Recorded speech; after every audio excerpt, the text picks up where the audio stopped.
নমস্কার সবাইকে। আশা করি আপনারা সবাই ভালো আছেন। মহুয়ার নতুন আরেকটি ভিডিওতে আপনাদের জানাই অনেক স্বাগত। এখন ঘড়িতে বাজে ওই 6:45 মতন, আর এখন থেকেই আমি আমার ভিডিওটা শুরু করলাম।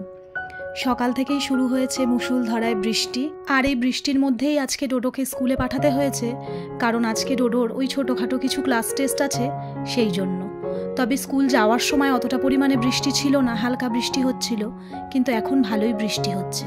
রান্নাঘরের কাজ শুরু করার আগেই আমার রান্নাঘরের যে প্রধান অস্ত্র আমার এই রিং লাইট, তাই সেইটাকে একটু পরিষ্কার করে সেট করে নিলাম, কারণ এইটা ছাড়া আমার রান্নাঘরের কাজ হয় না। এর আগের ভিডিওতেও আমি আপনাদেরকে বলেছি। এইটার আলোতেই আমার রান্নাঘর একদম আলোকিত হয়ে ওঠে, আর আমার ভিডিওটাও দেখতে ওই জন্য এত সুন্দর লাগে। সবার প্রথমেই সারাদিনের এনার্জি দেওয়ার যে জিনিসটা, সেই জিনিসটা বসিয়ে দিলাম, মানে চা। কাল রাতে কিছু গোলমরিচ এই হামানদিস্তাতেই গুঁড়ো করে রেখেছিলাম, তো সেটাকে আর ঢালা হয়নি, তাই এখন কৌটোটা পরিষ্কার করে গোলমরিচের গুঁড়োটা ঢেলে রেখে দিলাম। খুব মিহি করে গুঁড়ো করিনি, ওই আধ ভাঙা আধ গুঁড়ো এইরকম মতন। ডোডোকে সকালে স্কুলে দিতে গিয়ে, মানে বাসে তুলতে গিয়ে, এক প্যাকেট বিস্কুট নিয়ে এসেছিলাম। ঘরে যে মিষ্টি বিস্কুটটা আছে সেটা দিয়ে সবসময় চা খেতে ইচ্ছা করে না, আর তার সঙ্গে নিয়ে এসেছিলাম এই দুটো জেলি প্রাণের। আমি ভীষণ খেতে ভালোবাসি, ডোডো খুব একটা পছন্দ করে না, ও না খায় বললেই চলে, আমার ভীষণ ভালো লাগে। তো এখন চট করে চাটা খাবো, আর আজকে ভাবছি একটু বাইরে বসে বৃষ্টি দেখবো আর চা খাবো। আমার ভীষণ ভালো লাগে জানেন তো, কোনো খাবার ধরুন বসে খাবো আর বাইরে বৃষ্টি হচ্ছে, সেইটা উপভোগ করে খেতে ভীষণ ভালো লাগে। আমার মতো জানি এরকম অনেকেই আছে, আর কি সুন্দর এক ধরনের ঝোড়ো হাওয়া দিচ্ছে বাইরে, সেটার জন্য আরও বেশি ভালো লাগছে। চা খাওয়া অনেকক্ষণ আগেই হয়ে গেছে, কিন্তু বিশ্বাস করুন উঠতেই ইচ্ছা করছে না, মনে হচ্ছে যেন এখানেই বসে থাকি। কিন্তু তা করলে তো হবে না, এদিকে বাইরের সিটিও বেজে গেছে, মানে ময়লা ফেলার গাড়ি এসে গেছে। আসে তো সপ্তাহে 3 দিন, তাই একদমই মিস করলে চলে না, নইলে ঘরে পুরো নোংরার পাহাড় জমে যায়। এখন চটপট করে কালকের যে বাসনগুলো ছিল সেগুলো মেজে নেব। কাল রাতে আর একদমই বাসন মাজতে ইচ্ছে করেনি, তো সেই জন্য রেখে দিয়েছিলাম। তো এখন চটপট করে বাসনগুলোকে ধুয়ে নিয়ে তারপরে বাদবাকি কাজে হাত দেব। আমাদের প্রত্যেক দিন একই রকম কাজ করতে করতে দেখবেন একটা অভ্যেস হয়ে যায়, আবার মাঝে মধ্যে দেখবেন কি যেন হয়, মনে হয় যে না থাক, আজকে এই কাজটা করব না, এটা কালকে করে নেব। সকালবেলায় একেবারে আটা মেখে ডোডোকে ওর মতন রুটি করে দিয়ে স্কুলে টিফিন দিয়ে দিয়েছি, আর এখন আমার আর অজয়ের রুটিটা বানাচ্ছি। অত সকালে একবারে রুটি বানানোর সময়ও হয় না, আর রুটি বানিয়ে রাখলে না রুটিগুলো পুরো জলের মতন ঠান্ডা হয়ে যায়। বেলায় যখন টিফিন খাই তখন একদমই খেতে ভালো লাগে না, তাই গরম গরম রুটিটা পরেই আমাদের দুজনের ভেজে নিই। আর যখন রুটিটা ভাজা হয়ে যায়, এই যে রুটি ভাজার যে এই বেলিনটা, মানে যেটা দিয়ে বেলে আর কি, সেটা আমি সবসময় এরকম প্লাস্টিকের মধ্যে ভরে রাখি, কারণ কত রকমের পোকামাকড় তো আছে, তাই জন্য এটার মধ্যে রাখলে পরে এরকম এটা খুব সেফ থাকে। তো চলুন এখন চটপট করে ব্রেকফাস্টটা করে নিই। আজকে ঘুগনি বানিয়েছিলাম সকালবেলায়, একদম নিরামিষি ঘুগনি, বেশি মশলা দিইনি, তো সেটা দিয়ে চটপট ব্রেকফাস্টটা করে নেব। পরিবারে জানেন তো সবার সেরকম অবস্থা খুব একটা ভালো নয়। গত 4-5 দিন মতন হলো আমার বাবার পায়ের অ্যাক্সিডেন্ট হয়েছে। হঠাৎই মিষ্টির দোকানের সামনে দাঁড়িয়েছিল, আমার বাড়ির কাছে যে মিষ্টির দোকান আছে, হঠাৎই পায়ের ওপর থেকে 4 চাকা চলে গেছে। ঠাকুরের অশেষ কৃপা যে অল্পের ওপর থেকে গেছে, পাটা ভাঙেনি, কিন্তু পায়ের ওপরে একটু হালকা ফ্র্যাকচার হয়েছে, পাটা ফুলে গেছে।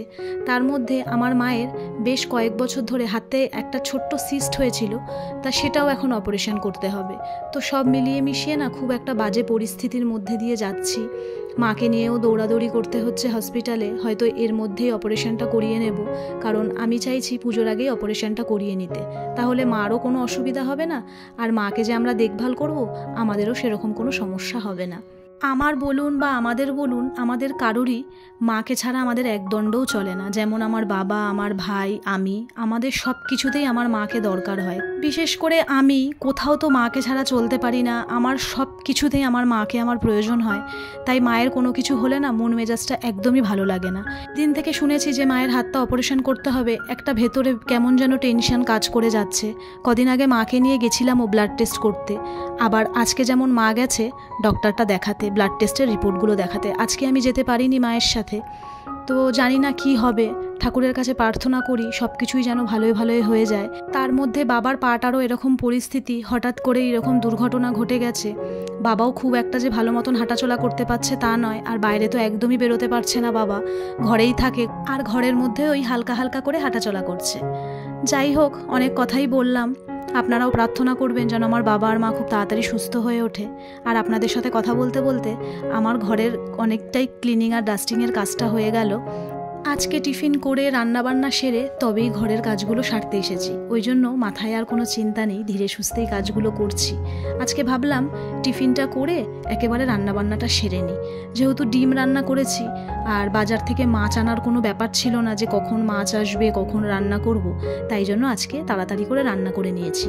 আর আমি কিন্তু ব্রেকফাস্ট করার পরে জানেন ডোডোর স্কুলেও গেছিলাম, সেটা আর আপনাদের সাথে শেয়ার করিনি, ঝিরিঝিরি বৃষ্টি পড়ছিল। আজকে ওর স্কুলে পিটি ড্রেস প্রোভাইড করার কথা ছিল, তাই টিফিনটা করে চট করে এক ফাঁকে বেরিয়ে পড়েছিলাম, আবার বেরিয়ে এসে রান্না করেছি।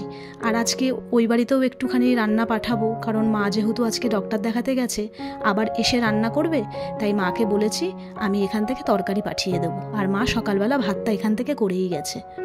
তো ঘরঠর পরিষ্কার করে চট করে স্নান করে এসেছি। অজা একটু ফল এনেছিল, মানে ওই যেমন ধরুন পেয়ারা আর মৌসুম্বিটা এখন কেটে নিয়েছে, এখনই খেয়ে নেব, আর পেয়ারাটা ভাবছি দুপুরবেলা খাওয়া দাওয়ার পর খাবো। তো এরকম করেই কেটে নিয়েছি, রস আর করিনি কারণ জুসারটা ভেতরে রয়েছে। আর রস খেয়ে শক্তি বাড়িয়ে দেখুন কত বাসন মেজেছি। আসলে আজকে শুক্রবার তো, আমার শুক্রবারে বাসনগুলো একটু বেশিই পড়ে, যেহেতু শনিবার নিরামিষ খাই, তাই বটি থেকে ঘটি, চামচ, ছুরি সমস্ত কিছুই আমি ধোয়া পাকলা করি। আর গ্যাসটাও পরিষ্কার করে নিয়েছি, বলতে গেলে এখন কাজ প্রায় শেষ, কিছু হালকা পাতলার কাজ আছে, সেই কাজগুলো চটপট করে সেরে নেব। জানেন তো, রান্নাবান্না করার পর রান্নাঘরটা যখন মনের মতন করে পরিষ্কার করে নিতে পারি, ভেতর থেকে যেন একটা আলাদাই শান্তি আসে। আমার তো ভীষণ ভালো লাগে রান্নাঘরটা সাজানো গোছানো, একদম টিপটপ পয় পরিষ্কার থাকবে, খুব সুন্দর দেখতে লাগে।